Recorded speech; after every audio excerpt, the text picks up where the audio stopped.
Yon mga ka-hunter, magandang umaga sa inyo. Ito, magpapalapag ako. Dalawa. Ito lang 1,000 at saka 500.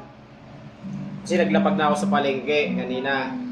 Kaya ito, naisipan ko magpalapag ngayon. Dahil sa nagre-request sa akin na maglapag ngayon, ito, hindi ako makakasama sa paglapag. Dahil may lakad ako ngayon. Kaya siya muna maglalapag ngayon. Itong nagkakamera sa akin. Maraming salamat sa inyo. Abangan nyo sa next video na to kung saan area ilalapag ito. Hindi ako kasama ngayon sila lang. Maraming salamat. So ayan mga ka-hunter, nakapili na po tayo ng lugar na paglalapagan. So kung alam niyo po itong lugar na to, dito lang po ito sa Daang Bukid, Habaywan, Tayrona Highway. So ito po yung tulay na pwede natin gawing landmark.